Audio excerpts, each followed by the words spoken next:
Ah, Hello, it's been 2 weeks. 2 weeks.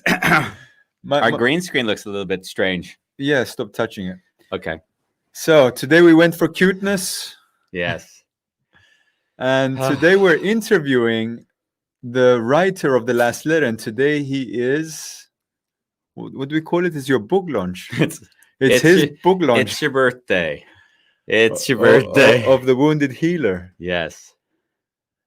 So today we're going to be talking to the man, the myth, the legend, You're taking all my words and throwing them back at me. the writer Andy Shalev on A wonderful chaos. It is indeed.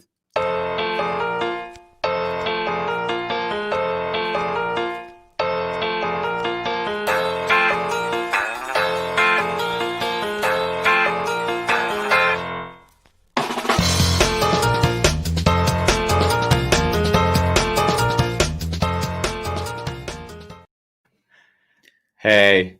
It's really good to be back, right? Oh my God. It's incredible. Like in the 2 weeks that we've been gone. Sorry guys, we're trying to get our green screen looking good. It's not really working out. No, it's not. Okay. Okay. It's a chaos anyway. It is a chaos. It's a wonderful chaos. And we like it like that. And we like it that way. Okay. This is our first time back. We're so unprepared. So in a way, well, in the 2 weeks I've been listening to our podcast. Me too. That's how much we missed it. Ronnie and I were kind of going through them and sort of like, seeing what we liked about them and the ones we were more attracted to. I learned a lot by listening to our own stuff. I always laugh at our intros. Yeah. Yeah. They're nice. Yeah. Yeah. So the last letter, the wounded healer, Andy. Yeah, the wounded healer. So this morning I realized, oh wow, I want to also support in getting this book out there and just recognizing how much it's impacted me. And of course, it's not only the book, it's also what you do with it, right? I mean, and I started to read it again on Sunday. Mm-hmm. Kind of I wanted to prepare for today, but I just got stuck on the first chapter. Yeah.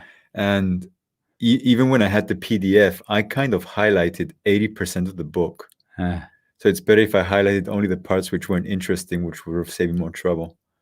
Like every page is a quote, almost. Yeah. In every page is a gem, a golden nugget. Yeah. How does it feel to receive that? In some ways, when I've seen other people do interviews around their work, a lot of times the work they've done may have been done a few years before. So in some weird ways, there is a gap between when I wrote this and now when people finally read it. And I almost have lessened the feeling like that this is going to have a big impact, because there's been so much time between the writing that I've kind of allowed it just to be. And in some ways, I feel like the book already existed, even though it wasn't released yet. Because psychologically, I've been so close to the material for so long. Yeah. So the feedback has been, it's been emotional. It's been confrontational. It's been scary. I think I only graduated to writing when I finally was willing to leave myself completely vulnerable. Because before that point, I would have been trying to get something, say something, try to be someone, try to create an impression of me. And when that was the case, I couldn't really write because I was always in the back of my mind trying to be something. And so the 2 books actually have been scary, and this one even more so, because I'm revealing so much of me that I realize, wow, like even when I meet people nowadays, they'll know stuff about me and I'll wonder why they know that. You know, I was at a book club meeting and people were asking me questions, really like questions about my relationship with Ronnie. And I thought, how the hell could you know that? And I realized I've written it in the book. So of course they know that. But it's shocking to know that, because in a way, once you've written it, your brain, I don't think about it anymore. It's done. Well, and yet it isn't. Let's just be clear. We talk about Ronnie a lot also on the podcast. Yeah, true. And I have to admit, when we were in the car on our vacation driving and we played all of these episodes, like every time I said, oh, and Ronnie, and then I'd see her ears perk up, and then she'd always laugh out hysterically, because whenever I shared the story, she knows me well enough and she also knows the stories. So it all was good, but yeah. And I mean, Andy, you posted a video a few days ago, or was it yesterday, of you in the shower. Yeah. And Bulalang even commented, I'm happy you didn't drop the camera. Yeah, I got Anthony Iliano, who is a dear supporter. He's in the book, chapter something 37, my unreliable friend. I asked him, should we change your name? And he said, no, just leave it in there. And he said, Andy, we want to get, he's all about conversion and funnels. He said, Andy, there's about 100 people that signed up for your course, but if we really want to get them over the line, you got to do something that's fun and interesting that makes them want to go to the thing. And he said, be playful. And then I thought, okay, what am I going to do? Well, I'm taking a shower now, so let's do the announcement in the shower. Wonderful. Yeah. And you also just shared that the book was confronting, scary, and the funny thing is, in the time that I've known you, those are not words that I associate with you, because I don't find that you attach to things so easily. Like, you don't really care what people think, and yet. Yeah, yes and no. Okay. I don't want to hurt people unnecessarily. So if I write a story and that story happens to be about an individual who I care about, otherwise I couldn't write, and I'm sharing an observations of the dynamic and the interaction, then in some ways you always know that for them, they don't necessarily have the same experience, or they don't necessarily remember it that way, or they feel like maybe that was a bit too far, or maybe it's totally wrong, right? Like everyone gets their perception of whatever the events were. So in that way, you don't want to hurt people. Like, that's not the idea. So when you share more intimate things, you also realize that you don't know who it's going to affect. Yeah. And I would try to be intimate. I wanted to be honest. I mean, the first book, I was more frightened for my family, because I revealed obviously my childhood, and they weren't separate, right? So Sunday morning, I read the first sentence from the book. Look in the mirror and say, I love you. Yeah. Seriously, try it. Look into your own eyes and say, I love you. And I tried it. I did it for 2 minutes. And I realized 2 minutes wasn't enough. So I did it for 15 minutes. And it was really beautiful. And on my way here with my bike riding, I just caught myself saying, like, I fucking love you. You know, when you say it, I can already feel myself cry. Yeah. Like when you ask somebody to do that, it's almost, I wrote it knowing how difficult it was, but I didn't necessarily do it when I wrote it. So having you speak that and explain and say it to me, I've just viscerally lived the experience of doing that myself.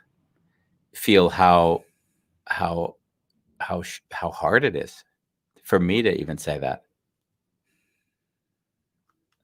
Yeah. So I actually gave this exercise to several people that I love in my life. I just messaged them Sunday morning as I was reading. I'm like, hey, try this out. And I just gave them the sentences, and I got some really nice responses.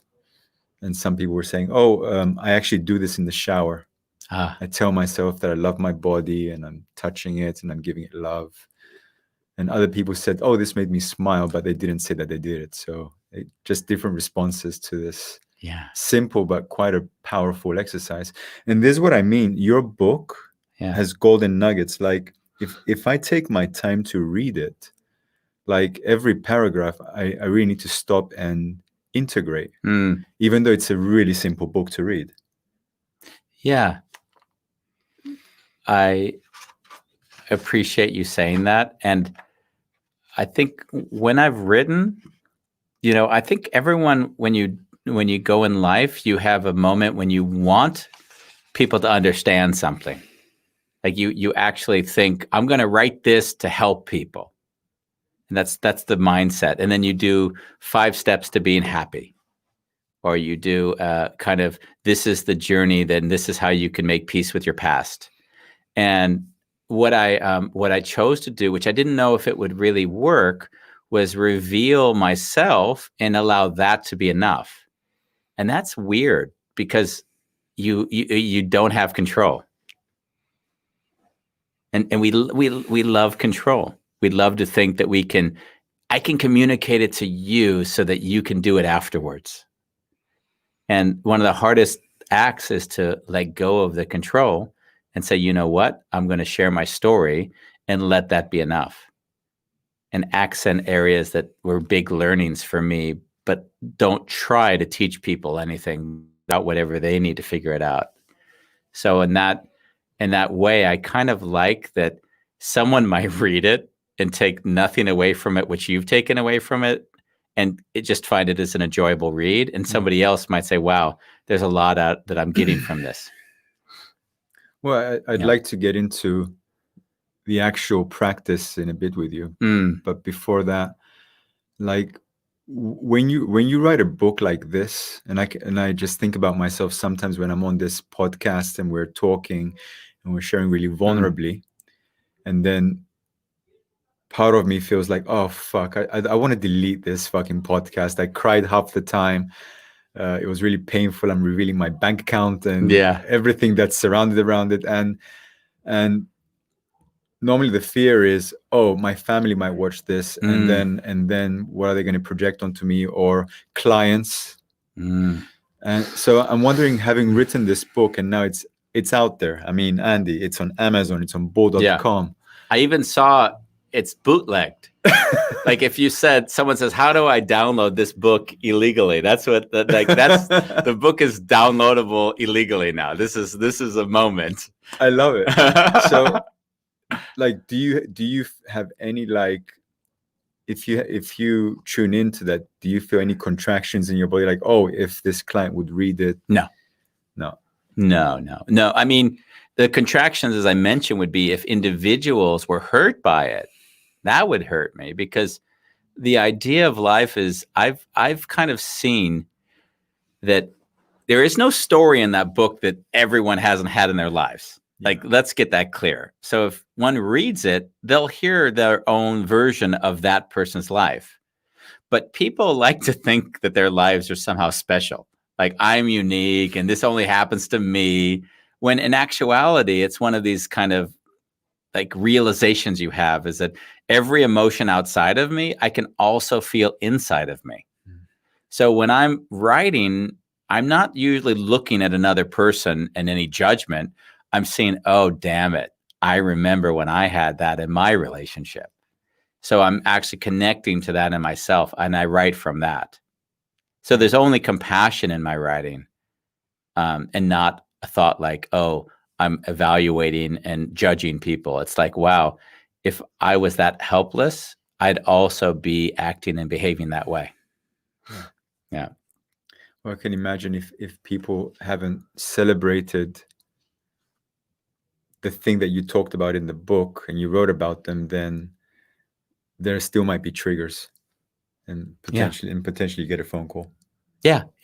I mean, I've already gotten 1 or 2 phone calls. Let's get that clear. It's not like it's not like I'm making this stuff up, right? And it's and we discussed, and that we grounded it, and we had a nice interaction. But that's the risk you take. Yeah. Well, that's the thing, because you actually, both your books, you wrote really from how you experienced, what you observed. Yeah.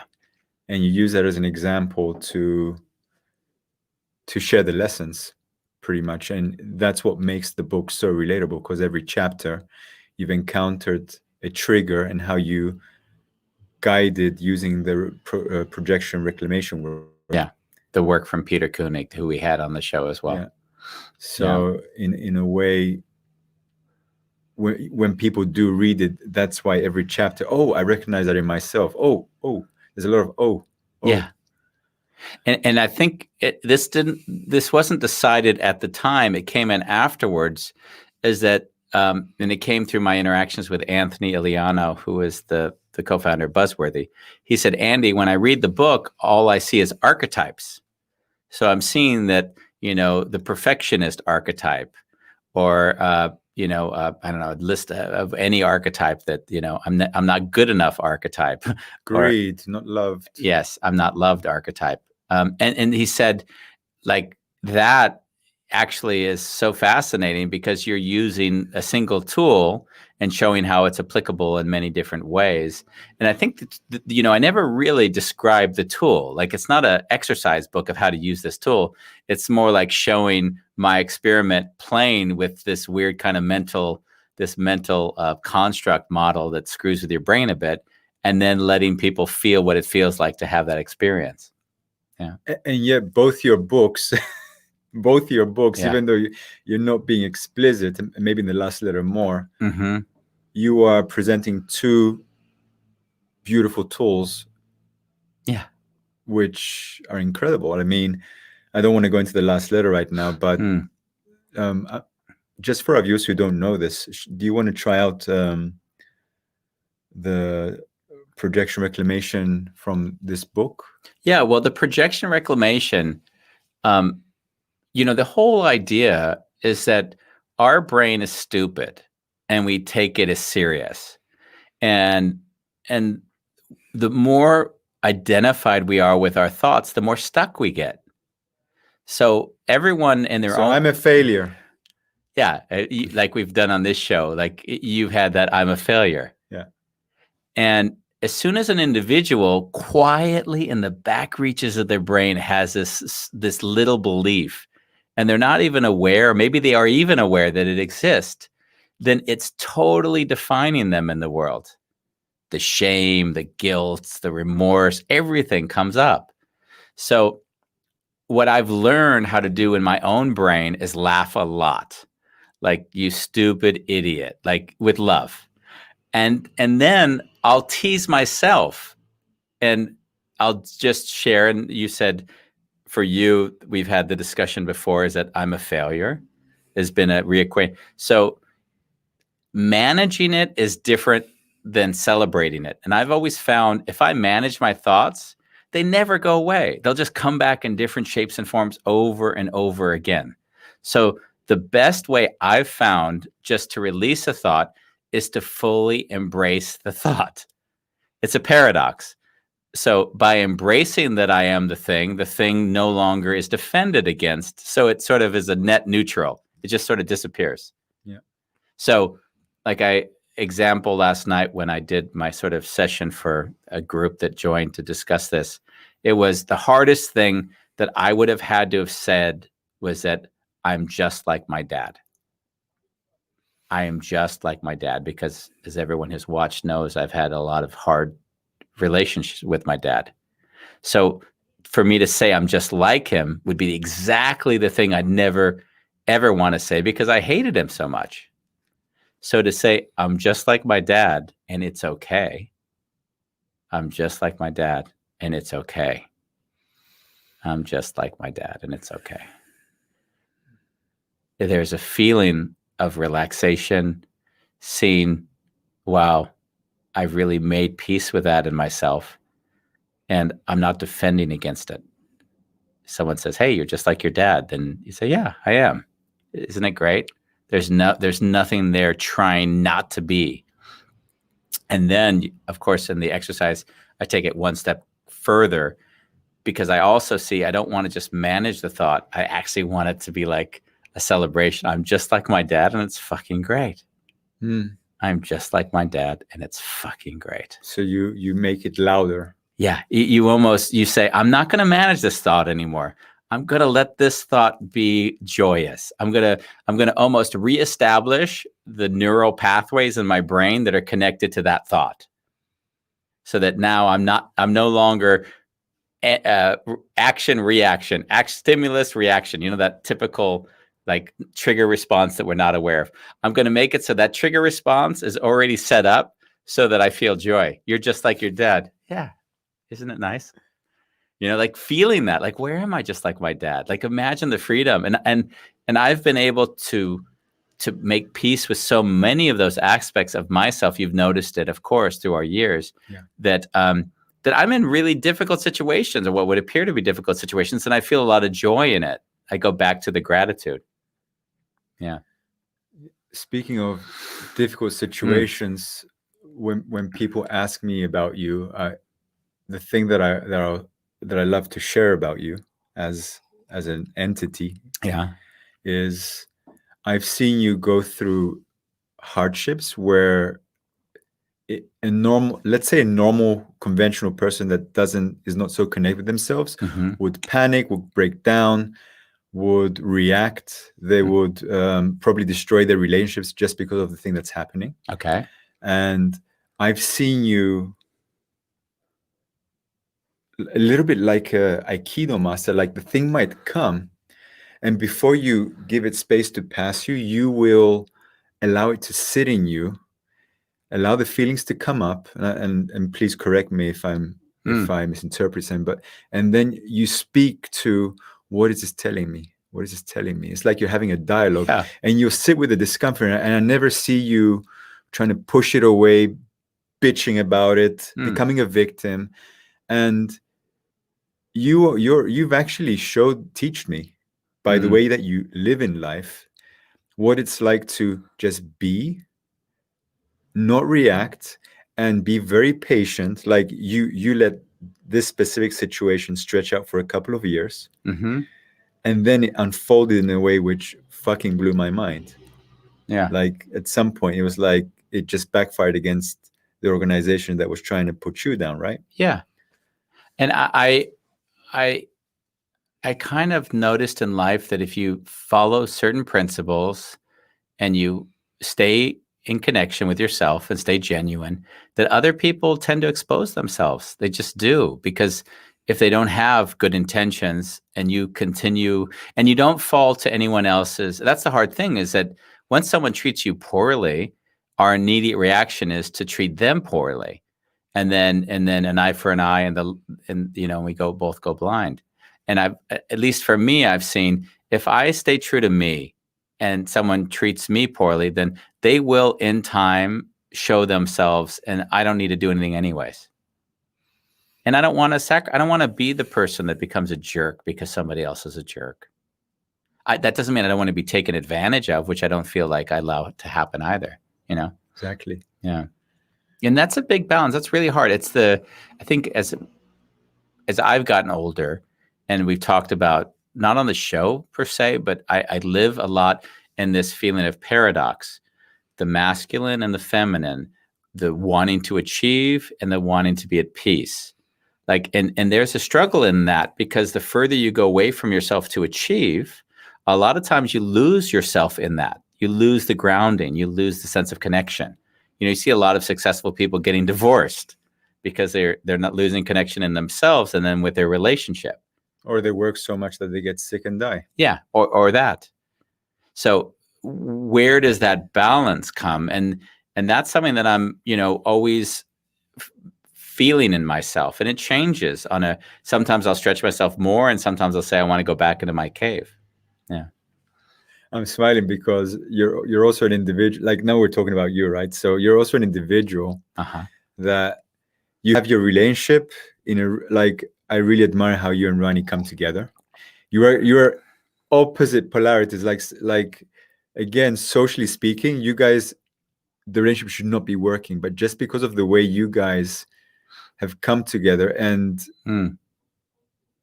it's like you fully accept, you love her for who she is. You're not trying to change her, and somehow there's a kind of mutual respect. Yeah. But what do you, so you don't see that in others, I guess. Well, not really. Okay. It's very consistent is what I see with you guys. Can you also say that has to do with age? Could you say that at some point you're not trying to change anyone? As the older you get, you kind of just learn to be more accepting? I'm not sure because you only got married how many years ago? 2?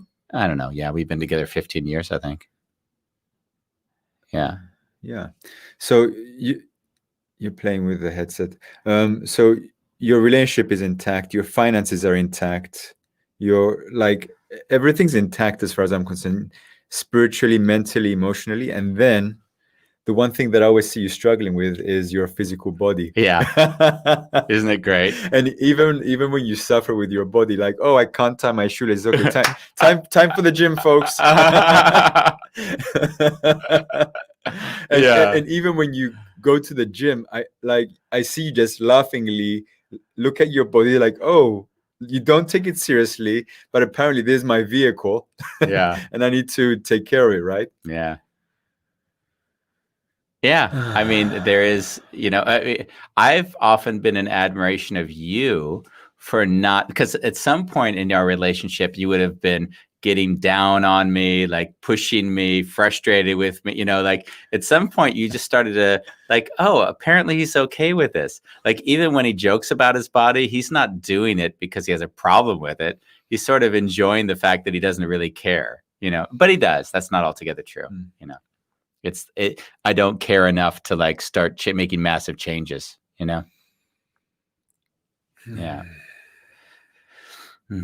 I always laugh when you see those gurus that are smoking cigarettes after their sessions, Yeah.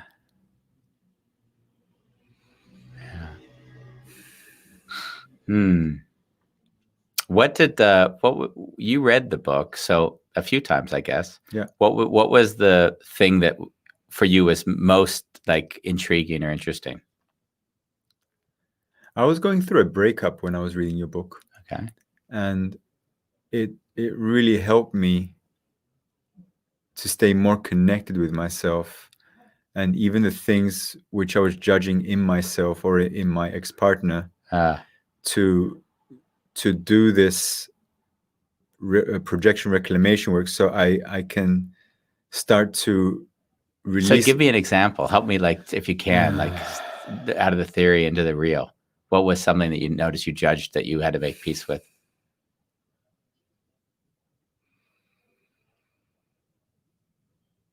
I'm trying to.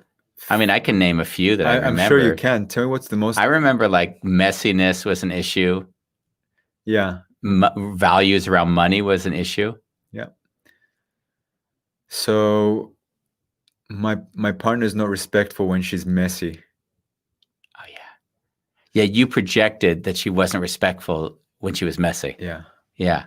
And I was manipulating, like, to enhance the story. Would be like, we're getting mice, honey, like you're not cleaning. So I would have all these great arguments, but yeah, it was coming not from a space of love, but really from undercurrent, feel bad, and then change. Yeah.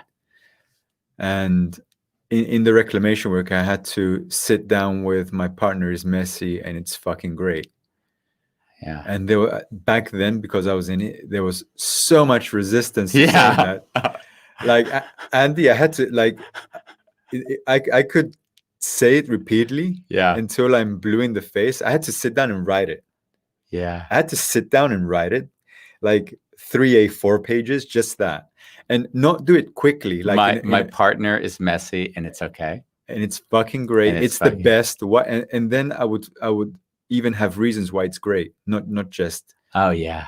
And make a list of at least 20 reasons why it's the best. The first 5 reasons are obvious, but then I would start to get creative, and I'd see where my way of being wasn't the way.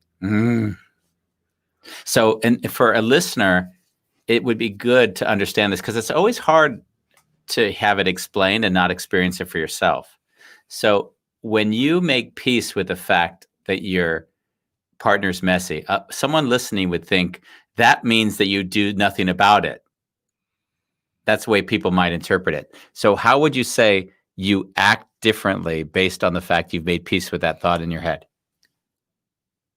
That when I interact with her, I no longer come from judgment or from a space, or when you say something to someone as if they're doing something wrong. Yeah. It comes from a space more that we're different and we're celebrating our differences, and I want to honor you and I want to honor myself, and this way of being, and I make it about me. Yeah, you make it about you. So I'm working from home and it drives me fucking nuts. I can't focus when the house is messy. Yeah. Like, so if I summarize a little bit, yeah, you took it away from it being this dumb idiot doesn't realize mice are going to come to the house, and turned it into, hey, I know this is the way you live, but there are consequences and it's not working for me. So what can we do about this? Yeah. Yeah. I think that's one of the... That opens a discussion. Yeah, a dialogue. She's not shut down anymore. And I did see back then that there was more space for let's explore, and we ended up hiring a cleaner. Yeah. And that's the kind of consequence that I found for me in settling my thoughts, is that it's not by making peace with the thought I don't do anything about it. It's that I'm actually more free to behave in a way that it will most likely work, because I'm not going to push the other person away. That's been my experience in that regard. Yeah. We have an interesting comment that came in from Bolalang. Let's put it up. And he says, gentlemen, give us a hashtag for the Wounded Healer, A Journey in Radical Self-Love book. I have no idea, Bolalang, what a hashtag would look like. Hashtag I love myself. I think that would be, people would associate that with narcissism. I did have that, by the way. I've noticed, just for anyone out there, if you do have a hashtag that you think would be good for the book or for radical self-love, then please put it in the comments, and then we'll bring them up and see what people like. I found that when one says radical self-love, depending on their prior belief system, they'll react very differently to it. Oh, so what do they project onto the word radical? Well, I wouldn't say they project radical. They project narcissism onto it. Like, especially my cleaner down the Attila, who I love, he bangs nails into a piece of wood as a way of healing people. So if you sit there and he'll bang a nail in, and then he'll sort of heal you. And I shared with him the new book, and he said, "Oh, you're making narcissists." And I looked at that. What are you talking about? He's like, yeah, if people love themselves, then basically all you're doing is you're giving them so that they don't have to do anything in their lives. They don't have to change anything in their lives. Like, in a way, I agree with him. I mean, in a way, yes, except I think you have to look at the intention. Yeah, definitely. Yeah. But like on my journey in getting to know you, you're also someone that is not busy with trying to achieve things. Yeah. But then one day you're in the shower and you decide to do a 3-month tour through America. Like, I'm showering, and then you have the idea, like, I'm gonna do this. Yeah. And then you do it. But it wasn't like, I'm gonna do this. I'm gonna write this book, and then I'm gonna step 1, step 2. It just kind of, you do something, and then something else arises. In your life, it feels like everything is arising. Yeah, I feel that life is far more random than people want to admit. Like, everyone wants a 5-year plan, and I just want to say what inspires me today. So what does inspire you today, Andy Shalev? Today, I was intensely inspired by getting at least in the top 100 of Amazon. Like, that was a very exciting goal for me today. Can I break into one of the top? And it was such an arbitrary, unimportant goal, but it felt so damn good. How many reviews did you get? I mean, I don't know how many reviews. I don't even know how many purchases. I know that when I woke up this morning, it was 15,000. It was like the 15,000 number in terms of the ranking at sales, and then by the end, it was something like 700. So it jumped in. It got substantially less, but it didn't make the 100 list yet. But we'll see. It's this first day. It was the first half of a day. Yeah. I like Monica Voss, who we're both very friendly with. Hashtag, and it's effing great. I thought you read Andy's. No. That would be narcissistic if you read it that way. And it's fucking great. And it's fucking great. Oh, I love that, Monica. That's really nice. That's really nice. So it would be basically anybody writes the problem or whatever they're facing in their life, and it's hashtag, and it's fucking great. So in some weird ways, it also says, don't heal me, don't fix me, it's okay. Thank you, Monica. That was a really nice hashtag. That's going to help me in my business dealings. Spambos likes to mention every so often, how do I deal with the fact that I also have to have a business persona? Yeah.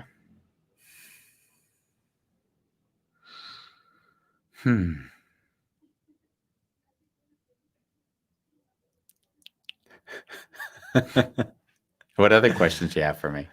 I was about to say, what kind of questions do you want to be asked?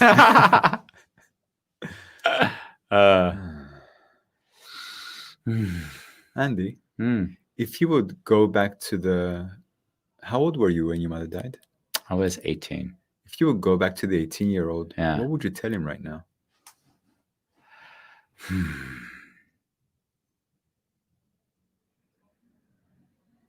I have to go back to the 18-year-old now. Yeah. It's all going to be okay. It's all going to be okay. Yeah. Is that what he needed to hear?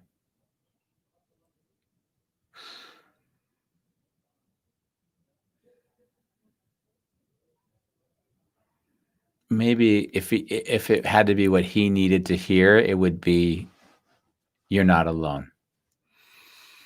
That would be what he would have needed to hear. You're not alone.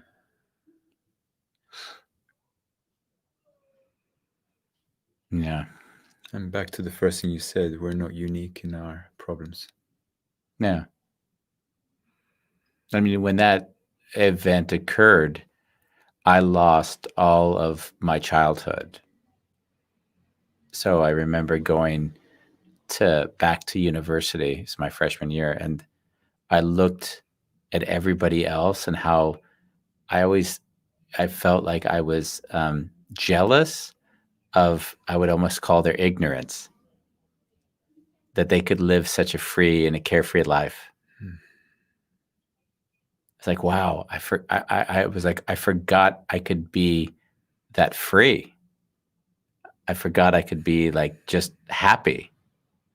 So yeah, that was the start of, if you're going to say, between my dad and my mom, and given the book was called The Wounded Healer, the two wounds I needed to really heal in my life was how to overcome the loss of my mom, and then how to overcome the abuse of my dad.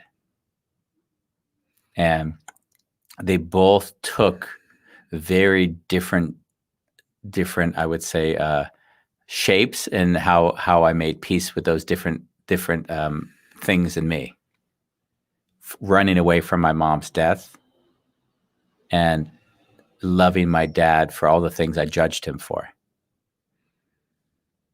So there was just two very different energies I needed to make peace with in myself, to find that like groundedness and that in those parts of my life. Yeah. So for your father, it was, I'm just like my dad and it's fucking great?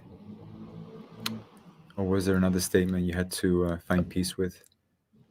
For my dad, it was really, I guess, far easier in some ways when the statement was that he did all of that because he loved me.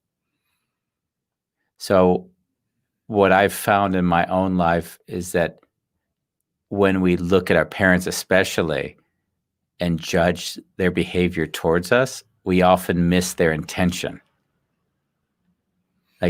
Like I have a friend and his parents always, I don't like that you live in California. There's fires. I don't like that you're there. There's earthquakes. And he'll often react to that instead of feeling, wow, she loves me so much that she's actually showing that concern. And I've found that once you feel into, wow, she loves me that much, then every time someone complains, you feel warm inside. Because it's actually coming from deep love. Yeah, you feel the intention instead of judging how it makes you feel. And in my life, I spend a lot more time paying attention to people's intentions, even if they're not capable, Or even blind to them. Yeah, I mean, my accountant who's often watching Raul, he'll yell at me. He'll make me cry. And he's so frustrated with me because he sees me not behaving in a way that he knows would help me. And in that way, someone would say, wow, how could you, not react to that? I'm like, yeah, well, if someone cares so much that they're actually yelling at you, that's a great gift. And it's hard for people to understand that. A lot of people have questioned that in my life even. Andy, that's abusive, they might say, right? Exactly. That's abusive. And of course, what that tells me is that they haven't made peace with that part of themselves that might shout or not because they suppress it. Yeah, I always see when people are shouting at me, it's a great gift. Did you find it a good gift when I shouted at you a year ago? I mean, I was more scared you were going to jump out the window. I didn't care you were yelling at me. I was more like, he's sitting on the third floor of a building. I don't know where he's going to go, That was my fear. Yeah. There's one more. So what was the reclamation you did with your mama? The reclamation with my mom. And by the way, we have a comment from Narda when you were speaking about your father and parents and intentions. Thanks, I discovered. Thank you, Narda.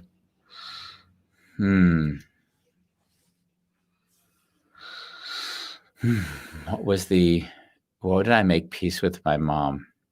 There was a lot of things I needed to make peace with. The one thing I remember when I was in college, after my mom died, I really glorified her. Like I needed to create a persona of her so I could almost hold up the suffering. Like I would almost call the suffering almost became an addiction. It was like how I knew I loved her. If I made her into a saint, then I could suffer more. And in a way, acknowledging, she wasn't a saint. She wasn't imperfect. And that's okay. She didn't need to be this person that was bigger than life. And it was important for me to make her human again. She wasn't the Mother Mary. She was just Mary Kay. Yeah. Was that her name? Yeah, her name was Mary Kay. And it took time to not romanticize about her and just like let her be somebody, to grow out of this idea that mommy is the one who is the perfect thing. And love her for who she actually was and not for a romanticized version of her. Right? Actually, weirdly, say, God, I can imagine that my dad would have been really frustrated with this woman, right? Like even having that going from, my dad is bad, my mom is good, to say, wow, I can even understand why he might have like not wanted to be with her. Like that was a big step for me. So I would say first was just loving her for being human. And then I would say the other part was accepting how hard it was to lose her. And I think that that's a journey that happens over and over and over again. Because once you try to rationalize that journey, you're lost again. So feeling the pain of that loss is the thing that I see brings me closer to her, instead of trying to pretend like I'm okay, like I did for so many years. And it's okay not to be okay. Like, we don't need to think that, like, everyone needs to think that we're okay so they don't try to help us and support us. And I think it's that being able to sit with that pain that allowed me to be able to be more loving to others. Right? I think the ratings are going to go up. Yeah. I cry instead of you. Yeah. Thank you. Yeah. Just to give, because probably some of our viewers don't know the story with your mama's death. Do you want to, not so in depth? Yeah. I mean, I'm a freshman in college. She's really important to me. My dad, basically, they got divorced when I was 10. So and he was so abusive and difficult. We barely saw each other. And if I saw him, I just, was always very scared the times I did have to spend time with him. So I became very dependent on my mom. And then I went to college. First year was probably my second quarter, and I took the sociology of death class. And when I took the class, I really thought to myself, wow, I could die. She could die. Like, this life is not permanent. And then if I really take that seriously, I wouldn't want to let a moment go by and not let her know how I felt. And then I wrote her the letter that I sent her. So I wrote the letter, and she got that letter. I sent it on probably a Wednesday, and I think she got it like on a Friday. And then I was at my track meet, and my brother came, and then he told me that, mom was killed by a drunk driver. And that basically, that single event changed my life forever. Like, that changed my life forever. And, everyone at the time was really happy, or it felt good that I sent my mom this letter. Like, they're like, oh my God, incredible. You sent her a letter and she got this letter only a few hours before she was killed. Don't you feel good? Don't you feel like special? And I kept thinking, like, get away from me with your special shit. Like, I really don't care. Like, the most important person in my world is gone. Like, I don't need. She knew I loved her, and I really did not give much value to the letter at all. It was used at the funeral, and there was, it gave people a sense like there was a higher power at play. But I didn't feel any peace.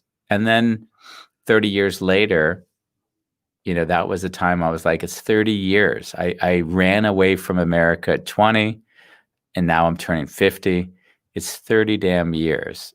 And I thought, you know what? Like, I ran away from that pain, and 30 years later, it's time to give it a place. And then that's why I took the tour to America.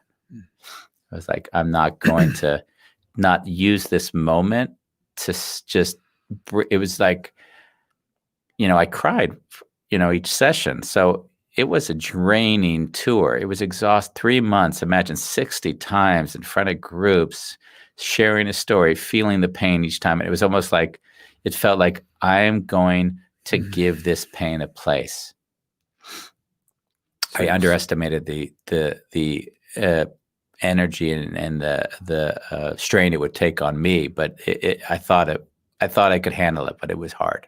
So just to be clear, Andy toured for 3 months through 60 cities. Yeah. And he invited in every location people to write a letter as if it would be the last letter they would write. And I have to say, I gave myself that challenge, and I think I wrote about 30 letters so far since I've read the book. Yeah. And also, I actually wrote a letter to my mother, and I took my phone and I imagined that I'm going through the phone, I find her number, and I'm calling, and she no longer is there to pick up the phone. And I feel the pain of her no longer breathing, and then I allow myself to write the letter. and this was your advice actually. And I was in tears, and I wrote from that pain of what she means to me, and even celebrating the stuff that I've been judging her for, and seeing what a gift that was. And I get a call from her, and my mother is not a very emotionally connected person, but she said, "Why did you make me cry?" Yeah. And it's beautiful, Andy, because nowadays it's so easy to just send a text message, "Hey, thought of you, hope you're having a beautiful day, bye." And to actually sit down, take a pen and paper and do it the old way, it's a ritual. Yeah, it's a ritual. Yeah, it was hard for me to have you say that, you know.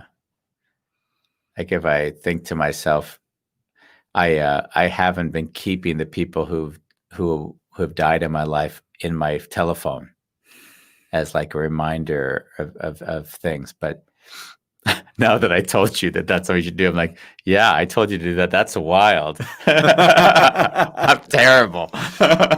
Well, you didn't tell me to do it. You actually made a little video explaining how to write a last letter. And I kind of messaged you that it was a Sunday morning. I said, "Andy, this is the first time you explain how to really tune into that pain." And it was perfect. For me, it was like I can write a last I know letter. it was, because I started crying when you talked about it. I was like, God, I'm feeling the visceral reaction right now. Yeah. And I've missed that urgency in others, and I missed pretending like that urgency didn't always exist in me.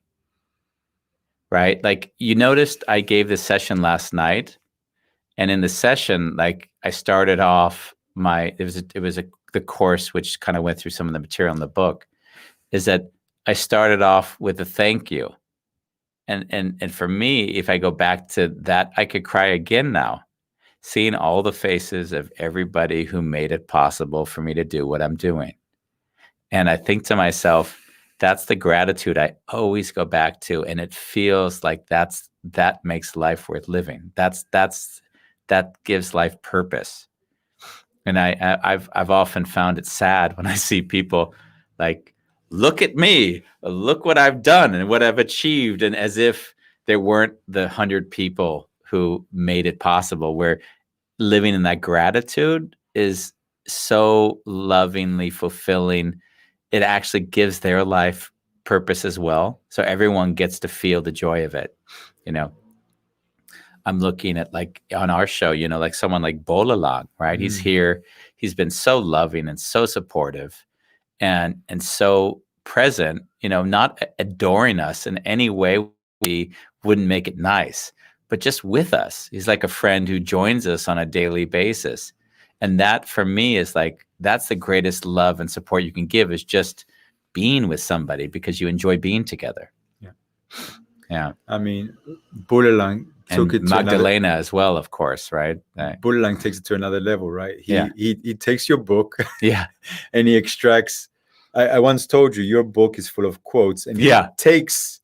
He took 20 quotes from the book, and he just made them Facebook posts, and it became a huge thing. And I also feel really grateful, because sometimes I'd see the quotes, and it would remind me. And normally when I read the quotes, I would just notice like a deep, spacious in-breath, reminding me to not take shit seriously. And I mean, I really was loving some of the posts he put on, because he's in South Africa, and Africa has a tendency not to be completely supportive of homosexuality. So he, in a space where it wouldn't necessarily go down really well, he sort of posted things that I posted, which really showed how homosexuality is something that lovingly accepting it as if it's so normal that why would we ever question it isn't the kind of thing you necessarily are going to make friends with, per se. He's probably already alienated everybody who wouldn't want to listen to him anyways. But I still realize that in posting something like that, he was also taking a risk. It wasn't just a platitude, like easy. He was asking for a dialogue to be had. So, yeah. I'm in gratitude for those people who I feel really see me. Yeah. And I think everyone feels that way when they feel just seen. And yeah. Should we take a deep breath in? Mm. Mm.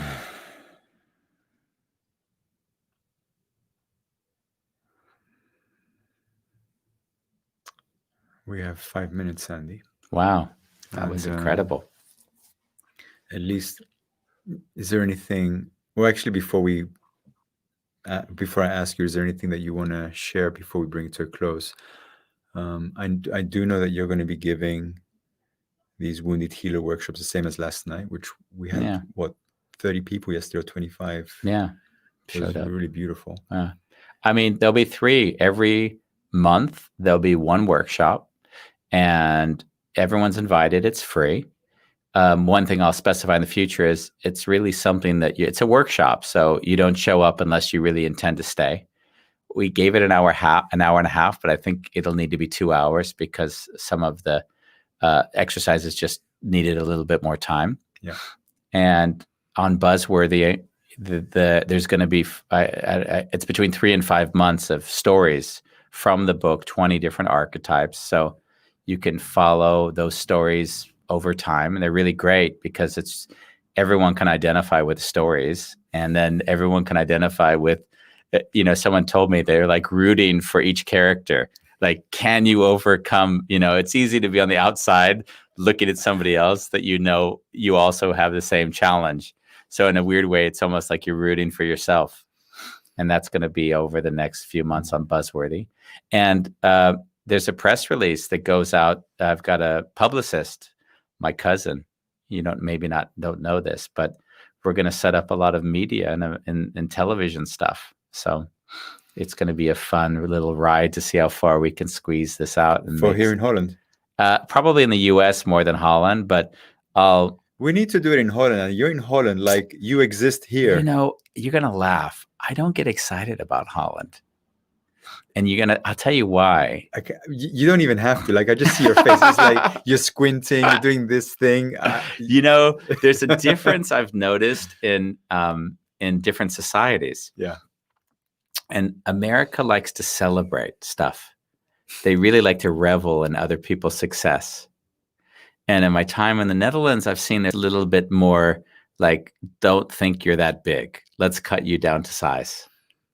So let them cut them down to size. No, but I mean, why would you even want to be trying to grow in that environment, right? I want to see you on a couple of national TV shows in Holland. Speaking bad Dutch. I can come as your interpreter. Half German because all the words get mixed up in my head. Yes. I shared a review today, and like my wish for you was no bullshit. When I read a book, it's I don't always finish it. Like, for example, when an important books like Tony Robbins, some books which were really important for my business, but sometimes I'll read and at some point the pages get really blurry for me. It's like, and I can't absorb it anymore. It's just too much. It's like, get to the fucking point. You write a book this thick, get to the point. Yeah. And with your book, it just felt really, as I'm reading, I'm feeling a lot. And of course, I'm an emotionally intelligent person, so I'm more feely. But I wrote in the review, this book is going to be as big as when The Power of Now from Eckhart Tolle was out. Like that was my review for you today. Oh, beautiful. Like, and I read that book also when it came out so many times. So I just resonated with that level of, so it really deserves to be out there. I think you for that. And it's not just a self-help book, right? Like, it changes people's lives. I mean, look at me, from angry, not being able to take any responsibility for myself, probably potentially dangerous to a lot of people because I didn't have a problem with violence, like disconnected. And I can say all these things with a smile on my face. Like, that's kudos to you. Yeah, well, it's a lot more than the book. Let's get that clear. I don't want to oversell anything here. But yes, I do. We used a lot of the tools, Andy. Yeah, we used a lot of those tools, and I see the feedback I've gotten And I mean, even the preview, I don't know, I put the book trailer out today or yesterday, I believe.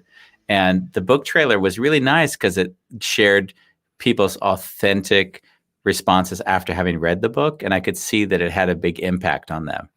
And that felt incredible. As Peter Koenig, I think he was the first quote on the trailer, said, I don't think it was Andy's intention, but he's written a book that'll touch people on a level that's very deep. Yeah. And he was right to have written that, because I don't know if it was my intention. My intention was to lay bare an experience and let everyone see and experience their own experience, take away their own understanding. And for the most part, I feel like it worked. And I could see it was reviewed by Kirkus, who's one of the big reviewers, and they gave it a very good review. But the thing that I saw is that they said, and I thought I was curious, was that they said that the exercise is repeated. Yeah. And I could see that they saw that as a flaw. They didn't necessarily present it as a flaw. And I'm like, you didn't understand the intention of the book, because basically as someone reads it, it's through like an osmosis. They understand exactly what's going on in themselves by seeing this practice done in different ways with different people and different experiences. Yeah. So, but every person will have their own experience. Yeah. Right? And some people will say it sucks. Yeah. And it's fucking great. And it's fucking great.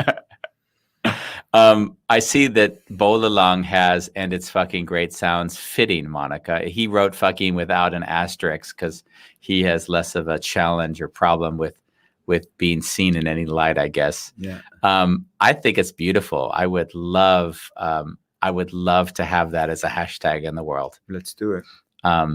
So whatever it is that you don't want to see with the hashtag, and it's fucking great. It would be like, Trump just wins the presidency for another 4 years, and it's fucking great. It's the best. It's the best. Like, if you can make peace with that thought in your head, you've probably resolved a lot of the tension you have if you're in a Democrat in the U.S. But not only Democrat, the U.S., most of the world at the moment has a little bit of anxiety there. So yeah, whatever it is that you're actually resisting, hashtag, and it's fucking great. Thank you, Bolalang, for that.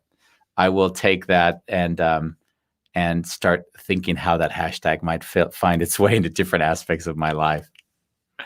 I love you all. Deeply grateful, really grateful for the support. I don't know in my life if I've asked for this much support from people.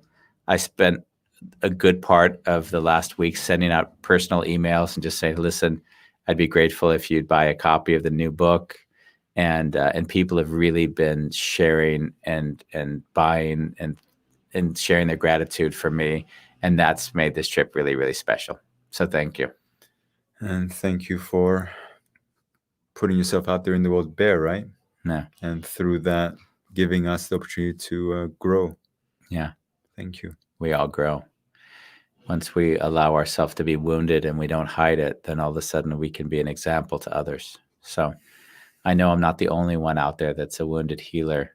And I'd like to share my gratitude to everyone out there who's allowing their wounds to be bare so that other people have a chance to grow, see, understand, and not be taught, but learn by the example that you set. That's the way I want to live. Yeah. I don't want to hang up. Yeah. It's like I see that you want to bring it to a close and I just want to stay. Hey, do you know what we have tomorrow? Who we have tomorrow? We have, I don't know his name, but it's Johnson. It is a cool show. What? Johnson, it's a cool show. Yeah, I can tell you, he spent over 20 years in prison.